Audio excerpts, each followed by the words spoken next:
तो हेलो मेरे प्यारे भाई लोग, राम राम। कैसे हो आप लोग? उम्मीद करेंगे कि आप लोग बहुत ही अच्छे होंगे और आप लोग की पढ़ाई जो है बिल्कुल ज़बरदस्त तरीक़ा से चल रहा होगा।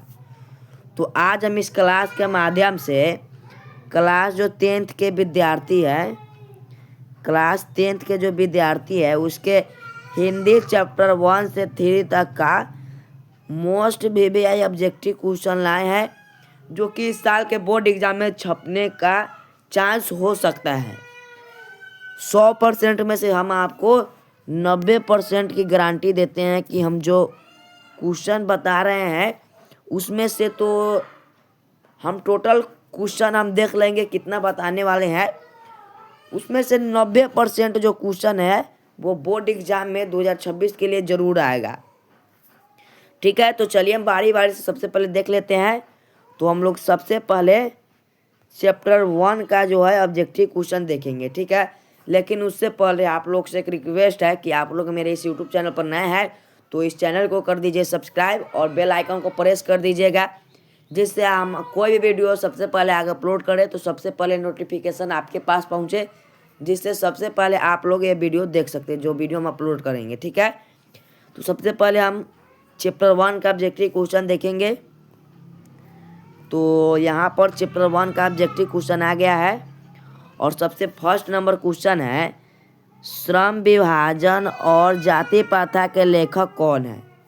Option A doctor Ram Manohar Lohia, option B Baba Saheb Bhimrao Ambedkar, option C Mahatma Gandhi, option D doctor Sampurnanand. तो ये जो श्रम विभाजन और जाति प्रथा ये पाठ है इसके लेखक है बाबा साहेब भीमराव अम्बेडकर, यानी कि इसका बी नंबर ऑप्शन जो है वो बिल्कुल सही हो जाएगा। ठीक है, अब दूसरा नंबर क्वेश्चन देखेंगे। दूसरा नंबर क्वेश्चन है, डॉक्टर अंबेडकर के पिता का क्या नाम था? Option A Ramdev Sakpal, option B Ramji Sakpal, option C Ramkishan Sakpal, option D Radhe Ram Sakpal. तो जो डॉक्टर भीमराव अंबेडकर है इनके पिता का नाम था रामजी सकपाल, यानी कि बी नंबर इसका जो ऑप्शन है वो बिल्कुल सही हो जाएगा। अब 3 नंबर यहाँ पर क्वेश्चन है, आधुनिक सभ्य समाज कार्यकुशलता के लिए किसे आवश्यक मानता है? श्रम विभाजन को या धन विभाजन को या जन विभाजन को या जाति विभाजन को? तो ये आधुनिक सभ्य समाज है कार्यकुशलता के लिए श्रम विभाजन को आवश्यक मानता है, यानी कि इसका ऑप्शन नंबर ए जो है वो बिल्कुल सही हो जाएगा। ठीक है, अब 4 नंबर यहाँ पर क्वेश्चन है, जाति प्रथा भारत में बेरोजगारी का एक डैश डैश डैश डैश कारण बनी हुई है। ऑप्शन ए प्रत्यक्ष, ऑप्शन बी है प्रमुख, ऑप्शन सी ए और बी दोनों, और ऑप्शन डी इनमें से कोई नहीं। तो ये जाति प्रथा है भारत में बेरोजगारी का एक प्रमुख और प्रत्यक्ष दोनों कारण बने हुए हैं, इसीलिए हम इसमें सी ऑप्शन टिक करेंगे। ए और बी दोनों इसका सही आंसर हो जाएगा। 5 नंबर क्वेश्चन है, मूक नायक क्या है? एक अखबार है या पत्रिका है या पुस्तक है या कहानी संग्रह है? तो जो मूक नायक है एक प्रकार का पत्रिका है, यानी कि इसका बी नंबर ऑप्शन जो है बिल्कुल सही हो जाएगा। 6 number question, doctor Bhimrao Ambedkar की मृत्यु कब और कहाँ हुई? 1956 ईस्वी दिल्ली में, या 1957 ईस्वी मध्य प्रदेश, या 1958 ईस्वी वाराणसी, या 1959 ईस्वी बिहार? तो डॉक्टर भीमराव अंबेडकर इनके मृत्यु दिल्ली में हुआ था और दिल्ली में 1956 ईस्वी में हुआ था, यानी कि इसका ए नंबर जो ऑप्शन है बिल्कुल सही हो जाएगा। नेक्स्ट क्वेश्चन 7 नंबर क्वेश्चन है, डॉक्टर भीमराव अंबेडकर का जन्म कब हुआ? 14 अप्रैल 1988 को, 14 अप्रैल 1989 को, 14 अप्रैल 1890 को, या 14 अप्रैल 1891 को? तो जो डॉक्टर भीमराव अम्बेडकर है इनका जन्म हुआ था 14 अप्रैल 1891 ईस्वी को, यानी कि डी नंबर इसका जो ऑप्शन है वो बिल्कुल सही हो जाएगा। 8 नंबर क्वेश्चन है, अंबेडकर की दृष्टि में भाईचारा का वास्तविक रूप कैसा होता है? दूध और शक्कर के मिश्रण की तरह, या दूध और पानी के मिश्रण की तरह, या तिल और तंदूल के मिश्रण की तरह, या पानी और नमक के मिश्रण की तरह? तो भीमराव अम्बेडकर की दृष्टि में भाईचारे का वास्तविक रूप दूध और पानी के मिश्रण की तरह, यानी कि बी नंबर इसका सही हो जाएगा आंसर। 9 नंबर क्वेश्चन, भारतीय संविधान के निर्माण में महत्वपूर्ण भूमिका किसकी है? भीमराव अंबेडकर के या ज्योतिबा फूले के या राजगोपालाचारी की या महात्मा गांधी के? तो भारतीय संविधान में सबसे ज़्यादा महत्वपूर्ण भूमिका है भीमराव अंबेडकर की, यानी कि ये नंबर इसका ऑप्शन जो है बिल्कुल सही हो जाएगा। 10 नंबर क्वेश्चन है, सभ्य समाज की आवश्यकता है। तो सभ्य समाज जो है वह किसके लिए आवश्यकता है? जाति प्रथा के लिए या श्रम विभाजन के लिए या अणु बम के लिए या दूध पानी के लिए? तो सभ्य समाज की आवश्यकता है श्रम विभाजन, यानी कि बी नंबर इसका सही आंसर हो जाएगा। ठीक है, नेक्स्ट क्वेश्चन 11 नंबर यहाँ पर क्वेश्चन है, प्राथमिक शिक्षा प्राप्त करने के बाद अंबेडकर उच्चतर शिक्षा प्राप्त करने के लिए कहाँ गए? इटली गए या दक्षिण अफ्रीका या न्यूयॉर्क या दक्षिण कोरिया? तो भीमराव अंबेडकर जो है वो प्राथमिक शिक्षा प्राप्त करके वो उच्चतर शिक्षा प्राप्त करने के लिए न्यूयॉर्क गए थे, यानी कि सी नंबर ऑप्शन इसका बिल्कुल सही हो जाएगा। और यहाँ पर 12 नंबर क्वेश्चन है, अंबेडकर चिंतन व रचनात्मक के लिए प्रेरक व्यक्ति थे। बुद्ध, कबीर, ज्योतिबा फूले या इनमें से सभी? तो इसका सही आंसर हो जाएगा डी नंबर, इनमें से सभी। 13 नंबर क्वेश्चन, जाति पाति तोरक मंडल भाषण लाहौर में कब हुआ? ऑप्शन है 1942 ईस्वी में, ऑप्शन बी 1940 में, ऑप्शन सी 1936 में, ऑप्शन डी 1938 में। तो ये जाति पाति तोरक मंडल है, यह भाषण लाहौर में हुआ था और लाहौर में 1936 ईस्वी में हुआ था। ठीक है, इसी के साथ ऑप्शन नंबर इसका सी ऑप्शन बिल्कुल सही हो जाएगा। उसके बाद में यहाँ पर चौथा नंबर क्वेश्चन है, श्रम विभाजन और जाति प्रथा क्या है? एक कहानी है या भाषण है या निबंध है या साक्षात्कार है? तो जो श्रम विभाजन और जाति प्रथा है ये एक प्रकार का निबंध है, यानी कि सी नंबर ऑप्शन बिल्कुल सही हो जाएगा। नेक्स्ट क्वेश्चन, निम्नलिखित रचनाओं में कौन सी रचना डॉक्टर अंबेडकर की है? The caste in India, the unstable, who are Shudras? तो जो सभी है ये सभी कहानियां हैं वो भीमराव अंबेडकर की है, इसीलिए इसका ऑप्शन नंबर डी जो है बिल्कुल सही हो जाएगा। नेक्स्ट क्वेश्चन 17 नंबर क्वेश्चन है, आधुनिक सभ्य समाज श्रम विभाजन को आवश्यकता क्यों मानता है? कार्य कुशलता के लिए या भाईचारे के लिए या रूढ़िवादिता के लिए या इनमें से कोई नहीं? तो इसका सही आंसर हो जाएगा ए नंबर ऑप्शन, कार्य कुशलता के लिए। ठीक है, 17 नंबर क्वेश्चन है, श्रम विभाजन और जातीय प्रथा पाठ बाबा साहब के किस भाषण का संपादित अंश है? The caste in India their mechanism, option B genesis and development, option C annihilation of caste और option D who are Shudras? तो इसका सही आंसर हो जाएगा एनहिलेशन ऑफ कास्ट। ठीक है, यानी कि सी नंबर उसका भी सही आंसर हो जाएगा। अब 18 नंबर क्वेश्चन देख लेते हैं। सॉरी यहाँ पर रुक जाइए, 17 नंबर क्वेश्चन यहाँ पर 21 नंबर, सॉरी 3 क्वेश्चन छूट गया है, 18, 19, 20। तो ये तीनों क्वेश्चन है जो है वो हम कमेंट में इसका तीनों क्वेश्चन हम दे देंगे। ठीक है, वहाँ से आप लोग देख लीजिएगा, थोड़ा छूट गया होगा टाइपिंग करने में। तो चलिए 21 नंबर आप लोग क्वेश्चन देखिए, डॉक्टर अंबेडकर का माता का क्या नाम था? रानी बाई या कुंती बाई या शीला बाई या भीमा बाई? तो भीमराव अंबेडकर के माता का नाम था भीमा बाई, यानी कि डी नंबर ऑप्शन इसका बिल्कुल सही हो जाएगा। उसके बाद 22 नंबर यहाँ पर क्वेश्चन है, डॉक्टर भीमराव अंबेडकर ने पीएचडी की उपाधि कब धारण की? 1920 में या 1918 में, 1916 में या 1914 में? तो भीमराव अंबेडकर ने पीएचडी की उपाधि 1916 में धारण की, यानी कि सी नंबर इसका ऑप्शन बिल्कुल सही हो जाएगा। नेक्स्ट क्वेश्चन 23 नंबर क्वेश्चन है, लेखक की दृष्टि में विडंबना की बात क्या है? ऑप्शन ए जातिवाद की पोशाक की कमी नहीं, ऑप्शन बी जातिवाद के पोशाक नग्न है, ऑप्शन सी आर्थिक दृष्टि से जातिवाद उचित है, और ऑप्शन डी जातिवाद लोकतंत्र के विरोध नहीं। तो जो भीमराव अंबेडकर की दृष्टि में विडंबना की जो बात है वह जातिवाद के पोशाक की कमी नहीं है, ये होगा। ठीक है, यानी कि इसका ऑप्शन नंबर ये जो है वो बिल्कुल सही हो जाएगा। ठीक है, 24 नंबर अब क्वेश्चन है, लेखक की दृष्टि में आदर्श समाज कैसा होना चाहिए? जिसमें स्वतंत्रता, समानता और भ्रातृत्व का भाव हो, या जिसमें सभी धनी हो, या जिसमें सभी सब पढ़े लिखे हो, या जिसमें सभी स्वस्थ हो।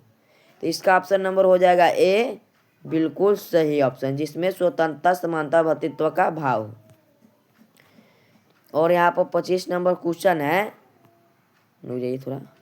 चलिए यहाँ पर 25 नंबर क्वेश्चन है, लेखक बेरोजगारी का प्रमुख और प्रत्यक्ष कारण किसे मानते हैं? अशिक्षा को, या जनसंख्या को, या जाति प्रथा को, या उद्योग धंधों की कमी। तो इसका सही आंसर हो जाएगा जाति प्रथा, यानी कि जो लेखक बेरोजगारी का एक प्रमुख और प्रत्यक्ष कारण जाति प्रथा को मानते हैं। ठीक है, यानी कि इसका सी नंबर ऑप्शन बिल्कुल सही हो जाएगा। 26 नंबर यहाँ पर question, the caste in India their mechanism किसकी रचना है? तो जो रचना है ये भीमराव अम्बेडकर की है, यानी कि ऑप्शन नंबर ये बिल्कुल सही हो जाएगा। ठीक है, वो यहाँ पर 27 नंबर क्वेश्चन है, आर्थिक पहलों से भी जाति प्रथा डैश डैश है, एक लाभदायक है या हानिकारक है या अनुकूल है या इनमें से सभी। तो आर्थिक पहलू से जाति प्रथा एक हानिकारक प्रथा के रूप में दिखाया गया है, जो इसका बी नंबर ऑप्शन सही हो जाएगा। ठीक है, 28 number question, doctor Bhimrao Ambedkar का जन्म कहाँ हुआ? मऊ मध्य प्रदेश, गोरखपुर उत्तर प्रदेश, डुमराव बिहार, दानकुनी पश्चिम बंगाल। भीमराव अम्बेडकर का जो जन्म है वो मऊ मध्य प्रदेश में हुआ था, यानी कि ऑप्शन नंबर ये बिल्कुल सही हो जाएगा। ठीक है, 29 नंबर क्वेश्चन है, डॉक्टर अम्बेडकर ने किस पत्रिका का संपादन किया?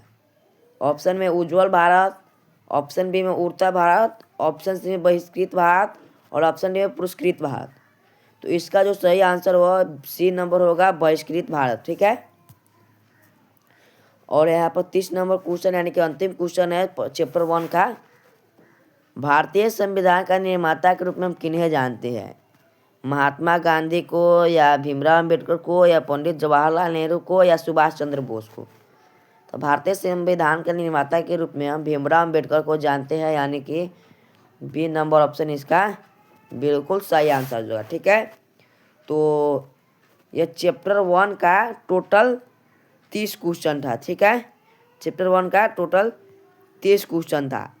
तो आप लोग बताइए कि इस टोटल 30 क्वेश्चन में आप लोग कितना सही किए हैं? 30 क्वेश्चन में आप लोग कितना सही किए हैं, कमेंट में बताइएगा। ठीक है, तो यहाँ पर चैप्टर इसी के साथ हो जाता है खलास, यानी कि चैप्टर यहाँ पे हो जाता है ख़त्म।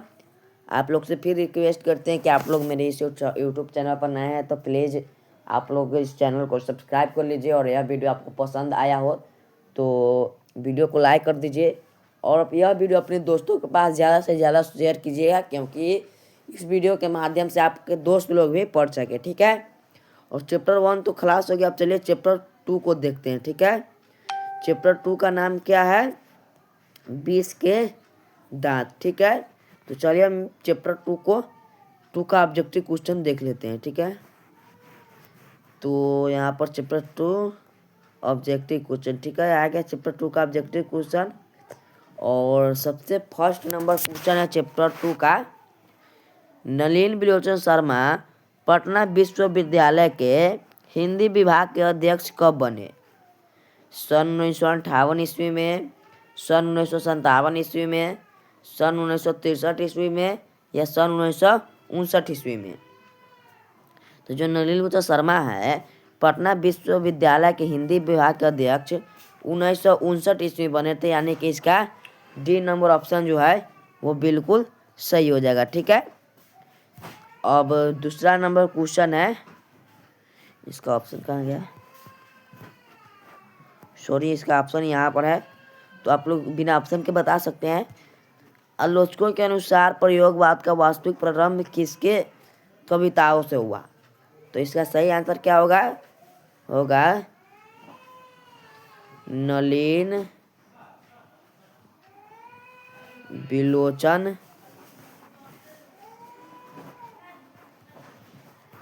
शर्मा, नलिन बिलोचन शर्मा के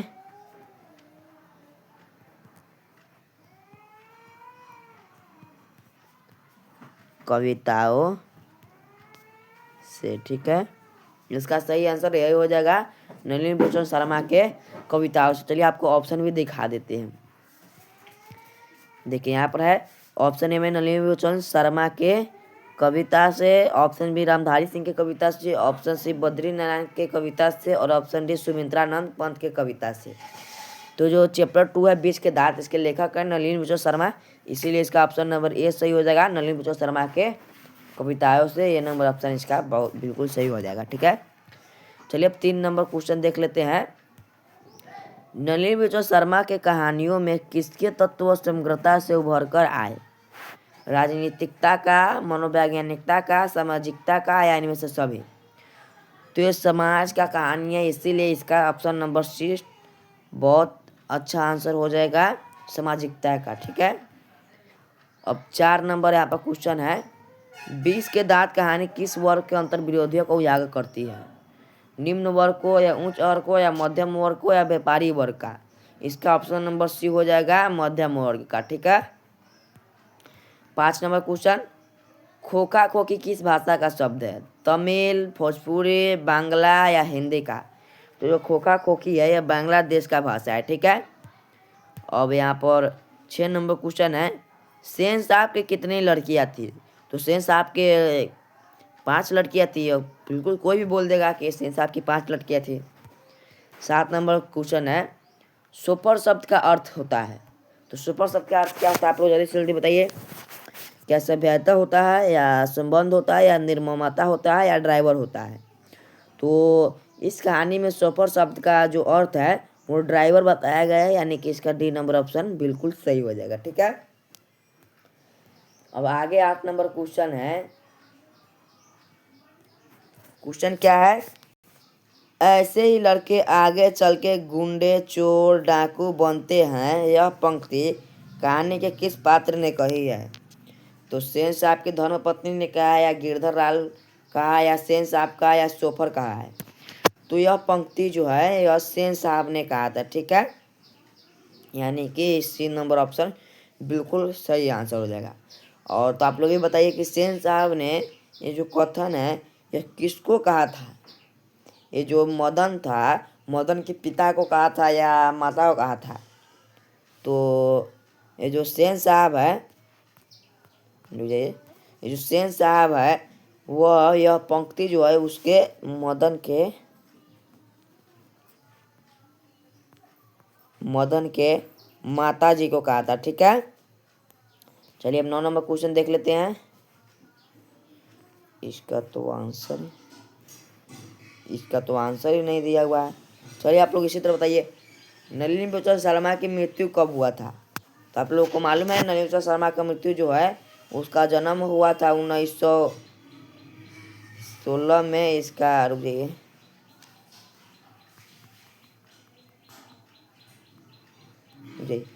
जो नलिनी भूषण शर्मा का जन्म जो है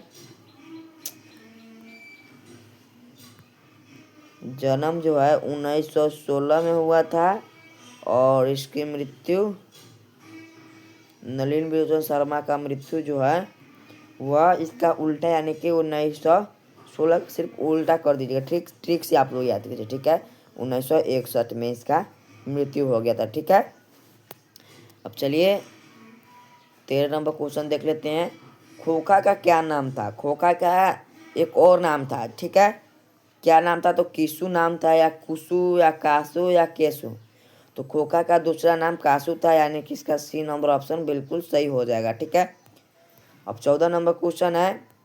सेन साहब अपने पुत्र खोखा को क्या बनाना चाहते थे?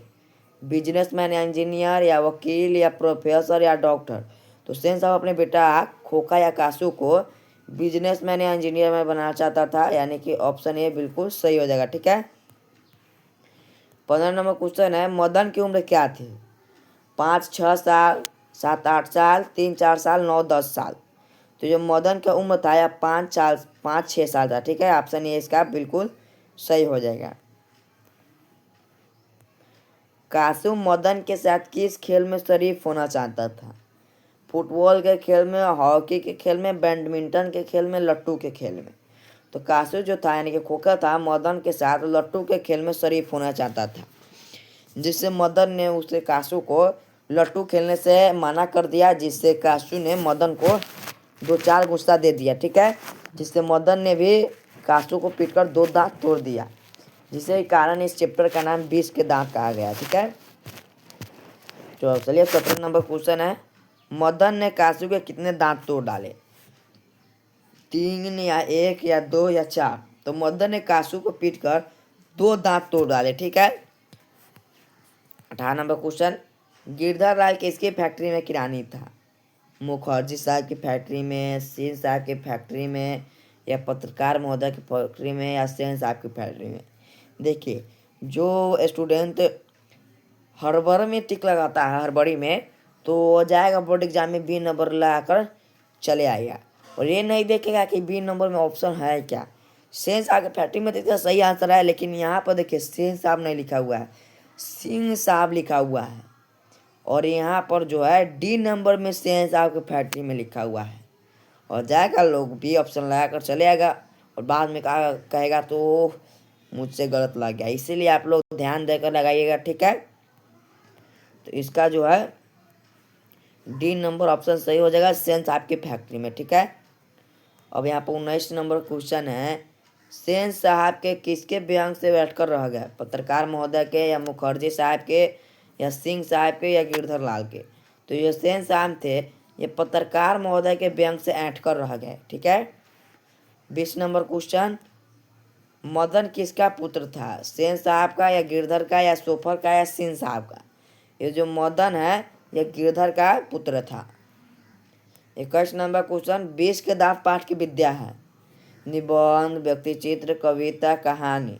तो जो 20 के दांत है यह पाठ जो है यह कहानी है। ठीक है, यानी कि इसी के साथ इसका डी नंबर ऑप्शन बिल्कुल सही हो जाएगा। तो ये ऑप्शन कहाँ से चला है?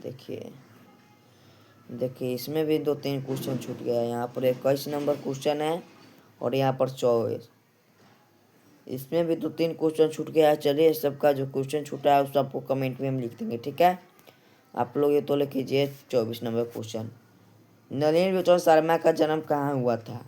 गांधी घाट पटना, या कृष्ण घाट पटना, या बदरघाट पटना, या रानी घाट पटना? तो जो नलिनी विक्रम शर्मा का जन्म है वह कब हुआ था? 1916 में, और कहाँ हुआ था? तो बदरघाट पटना में। ठीक है, ऑप्शन सी बिल्कुल सही हो जाएगा।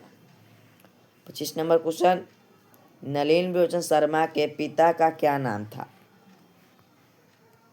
तो ऑप्शन ए में डॉक्टर पंडित रामावतार शर्मा, ऑप्शन बी पंडित कृष्ण अवतार शर्मा, ऑप्शन सी पंडित मृत्युंजय शर्मा, ऑप्शन डी पंडित दशावतार शर्मा। ठीक है, तो जो नलिनी विलोचन शर्मा है इनके पिता का नाम था पंडित रामावतार शर्मा, ऑप्शन ए बिल्कुल सही हो जाएगा इसका।